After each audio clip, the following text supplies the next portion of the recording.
Today we're talking about a team that has quietly had one of my favorite off seasons this year. Now look, in the past decade or so, the Chicago White Sox have really turned into one of the laughingstocks of the MLB, and honestly rightfully so. I mean, since 2013, this team has 2 winning seasons and obviously hit rock bottom in 2024 when they had the worst season in modern MLB history. With all that said, I think the White Sox have really turned a corner in a way that will allow them to field a competitive team in the near future. Now last year, this team by no means was very good, but if you compare it to the year they had just 1 year previously, it's hard not to walk away with at least a glimmer of hope. The team went 60-102 last year, and like I said, on the surface, that sounds pretty terrible, but once you take into consideration that that exact record was 19 games better than their 2024 season, you start to realize that some real progress may have been made. I think more importantly though, the team started to have some young players emerging as bright spots, which if you look at 2024, it would be really hard to say that about any of those players apart from Luis Robert. So I think going into the 2026 campaign, White Sox fans are going to be able to be excited about players like Lenyn Sosa,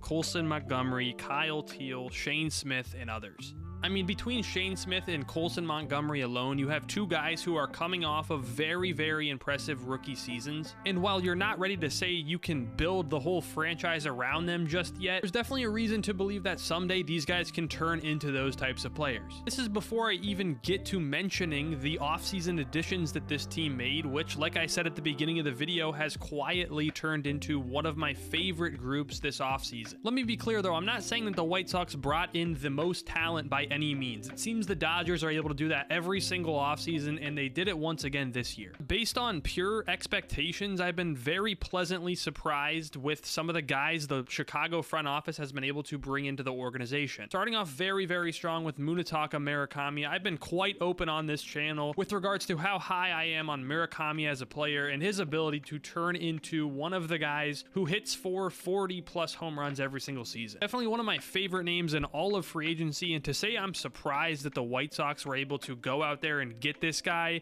is honestly an understatement. I'll leave it at this. I think Murakami has the ability to turn into a franchise cornerstone type player for the White Sox and play with them for a long, long time. Chicago also made another sneaky, really good acquisition in Austin Hayes, who is coming off a pretty solid year with the Cincinnati Reds. Not going to be a guy who hits for a ton of home runs, only had 15 last season, but with a .768 OPS and a .266 batting average, this is a guy who's going to get on base a lot for you, and he's going to hit the ball pretty hard. And I think particularly after losing Luis Robert to the Mets, getting a guy like this who plays in the outfield is a fantastic fit for the team. They were also able to bring in Sir Anthony Dominguez, who's coming off a pretty solid campaign with the Baltimore Orioles and the Toronto Blue Jays on a 2-year deal. Dominguez is a guy who's been a pretty solid reliever for a little while now, so it makes a lot of sense for him to fit in pretty nicely with this White Sox bullpen that can honestly take all the help it can get. He did also take a high upside swing on Jordan Hicks, who's coming off a